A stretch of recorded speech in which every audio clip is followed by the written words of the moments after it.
जरा सोचिए, डिजिटल युद्ध के इस घने कोहरे में सच्ची पत्रकारिता और उग्र राष्ट्रवाद का तमाशा जब आपस में टकराते हैं तो क्या होता है। हाल ही में हुए भारत पाकिस्तान संकट ने एक ऐसी सच्चाई उजागर की है जो शायद किसी भी सिनेमाई थ्रिलर से कहीं ज्यादा खौफनाक है। इस विश्लेषण में हम इसी बात की गहराई में उतरेंगे कि कैसे हमारी स्क्रीन्स पर चमकने वाली तस्वीरें असल दुनिया की जमीनी हकीकत को पूरी तरह से बदल कर रख रही हैं। अब एक बड़ा सवाल उठता है, इस डिजिटल युग में क्या मीडिया वाकई लोकतंत्र का एक वॉचडॉग या रक्षक बचा है, या फिर ये युद्ध को भड़काने वाला एक वॉरडॉग बन चुका है। देखिए, ये महज कोई अकादमिक बहस नहीं है, ये सच्चाई और सनसनी के बीच लड़ी जा रही एक बेहद खतरनाक जंग है। एक बहुत पुरानी और मशहूर कहावत है, युद्ध के मंच पर सबसे पहली मौत सच्चाई की होती है। और जब भी कोई बड़ा भू राजनीतिक संकट गहराता है ना, तो जमीनी हकीकत इन झूठी खबरों और शोर शराबे में कहीं बहुत गहराई में दफन हो जाती है। ये कोट उसी दर्दनाक सच्चाई को हमारे सामने रखता है। आइए इसे समझने के लिए थोड़ा पीछे चलते हैं। भाग 1, चौथे स्तंभ का पतन। इतिहास के पन्नों में प्रेस को चौथा स्तंभ कहा गया था। इसका इकलौता काम था सत्ता से सवाल करना, उसे जनता के प्रति जवाबदेह बनाना। लेकिन आज का ये पूरा इकोसिस्टम मुनाफे की अंधी दौड़ का शिकार हो चुका है। सच कहूं तो न्यूज नेटवर्क्स के इस तेज कॉर्पोरेटाइजेशन ने उनकी प्राथमिकताएं ही बदल दी हैं। अब बात जनता के हित की नहीं बल्कि शेयरधारकों के मुनाफे और टीआरपी की उस गलाकाट जंग की होती है। और यहीं से शुरू होता है हमारा दूसरा अध्याय, अति राष्ट्रवाद का तमाशा। इस तस्वीर पे जरा गौर करें। यहाँ बिना किसी आधिकारिक पुष्टि के कराची पोर्ट पर हमले का सीधा दावा कर दिया गया। इस तरह की हेडलाइंस ने तथ्यों को तो जैसे पूरी तरह से खिड़की से बाहर ही फेंक दिया और उसकी जगह ले ली एक बेहद आक्रामक राष्ट्रवादी छवि ने। इसका सीधा असर क्या हुआ? आम लोगों के बीच गलतफहमियां आग की तरह फैलने लगी। अकादमिक दुनिया में इस पूरी प्रक्रिया को फ्रेमिंग थ्योरी के नाम से जाना जाता है। मीडिया जानबूझकर बदला या खून के बदले खून जैसे भारी भरकम जज्बाती शब्दों को चुनता है ताकि जनता की सोच को अपने हिसाब से ढाला जा सके। ये जो सैन्यवादी भाषा है ना, ये धीरे धीरे युद्ध को हमारे लिए एक नॉर्मल बात बना देती है और शांति की किसी भी बातचीत को सिरे से खारिज कर देती है। अब डिजिटल राष्ट्रवाद के इस एक और उदाहरण को ही ले लीजिए। यहाँ भीख मांगी जैसे तीखे शब्द और सैन्य प्रतीकों का खुलेआम इस्तेमाल किया गया है। असल में ये एक सोची समझी मनोवैज्ञानिक चाल है। ये स्थापित करने की कोशिश कि हम नैतिक रूप से श्रेष्ठ हैं और बाहरी दुश्मन पूरी तरह से लाचार और कमजोर है। लगातार इस तरह की आक्रामक और सनसनीखेज रिपोर्टिंग देखने का एक बहुत बड़ा और खतरनाक मनोवैज्ञानिक असर होता है, जिसे मीन वर्ल्ड सिंड्रोम कहते हैं। जब हमें बार बार सिर्फ दुश्मनी और खतरे की तस्वीरें दिखाई जाती हैं, तो हमारे अंदर ये खौफ बैठ जाता है कि खतरा बस दरवाजे पर ही खड़ा है। और यही खौफ कूटनीति के सारे दरवाजे बंद कर देता है और सिर्फ सैन्य आक्रामकता को सही ठहराने लगता है। यहाँ से हालात और भी चिंताजनक हो जाते हैं। भाग 3, फेक न्यूज़ और एआई को जब हथियार बना लिया जाए। फ्रांस 24 का ये लेख इस बात का पक्का सबूत है कि कैसे दोनों पक्षों के बीच का ये तनाव सिर्फ असली सीमाओं पर नहीं बल्कि डिजिटल दुनिया के मैदानों में भी पूरी ताकत से लड़ा जा रहा था। चाहे वो सरकारी मशीनरी हो या गैर सरकारी संगठन, सबने इंटरनेट और इन प्लेटफॉर्म्स को एक डरावना मनोवैज्ञानिक युद्ध भूमि में तब्दील कर दिया। और सोचिए, इस नई रणभूमि के हथियार क्या थे? बिल्कुल आधुनिक और डिजिटल।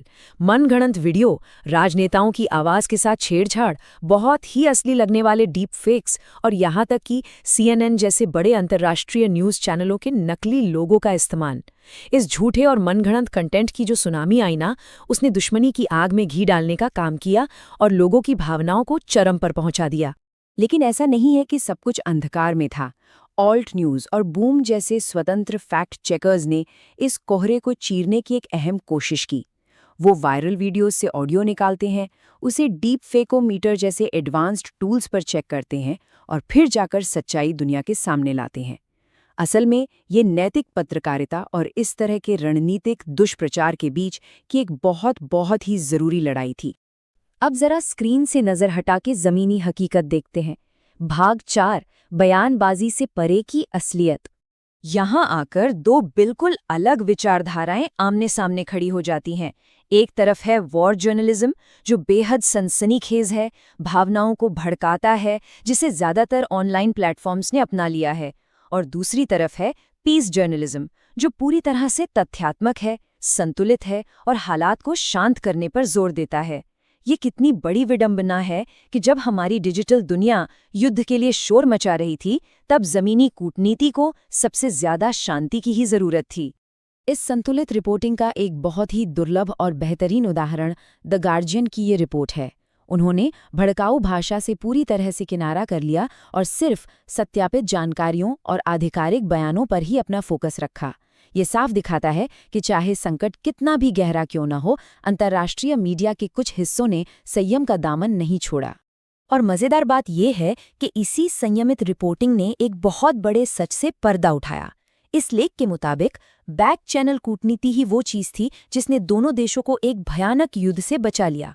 मतलब भले ही डिजिटल मीडिया तनाव को बिल्कुल चरम पर ले जाना चाह रहा था, लेकिन हकीकत में सैन्य और राजनयिक स्तर पर एक बहुत ही गहरा और समझदारी भरा रणनीतिक संयम बढ़ता जा रहा था।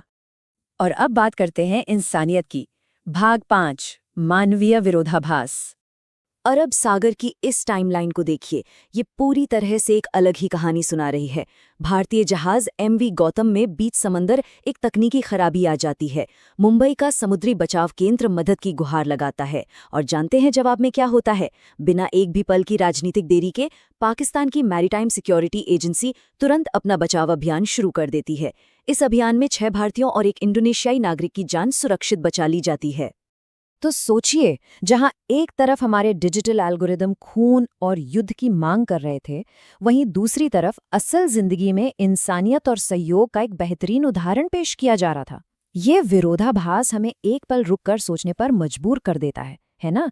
कि ऑनलाइन दुनिया के उस बहरे कर देने वाले शोर और हमारी असली इंसानी हकीकत के बीच आखिर कितनी बड़ी खाई पैदा हो चुकी है। हम अपने आखिरी पड़ाव पर हैं। भाग 6, उस लोकतांत्रिक रक्षक की बहाली। आखिर पत्रकारिता का असली और बुनियादी धर्म क्या है? देखिए, मीडिया का ये एक नैतिक दायित्व बनता है कि वो सत्ता में बैठे लोगों से तीखे सवाल करे, हावी होती विचारधाराओं को चुनौती दे और शांति की बातचीत के लिए एक सुरक्षित माहौल तैयार करें। ये जो विचार है ना, ये महज TRP और मुनाफे के लिए सरकारी बयानों को तोते की तरह दोहराने वाले प्रोपेगेंडा मॉडल से बिल्कुल पूरी तरह से अलग है। तो आगे का रास्ता क्या होना चाहिए? ये बिल्कुल साफ है। हमें पहले से कहीं ज़्यादा मजबूत फैक्ट चेकिंग सिस्टम्स की ज़रूरत है। डीप फेक्स जैसे इन नए और ख़तरनाक आर्टिफिशियल जालों को पहचानने के लिए हमें डिजिटल रूप से साक्षर होना ही पड़ेगा। और सबसे बड़ी बात, युद्ध या संकट के समय पत्रकारिता के उन भूले हुए नैतिक मूल्यों को वापस लाना होगा। सच मानिए, यही वो इकलौती ढाल है जो डिजिटल नैरेटिव्स के जरिए हिंसा को सही ठहराने की इन कोशिशों से हमारे समाज को बचा सकती है। अब अंत में एक सवाल जो हम सबको खुद से पूछना चाहिए। हर चीज के बिक जाने वाले इस बाजार और हथियार बन चुके आर्टिफिशियल इंटेलिजेंस के इस भयानक युग में क्या सच्चाई जिंदा रह पाएगी? क्या वो हमारे लोकतंत्र को एक विनाशकारी युद्ध की आग में झुलसने से रोक पाएगी? याद रखिए, जो नैरेटिव और तस्वीरें आज रची जा रही हैं, वो सिर्फ हमारे फोन्स या TV स्क्रीन्स तक सीमित नहीं रहने वाली हैं। असल में वो पूरी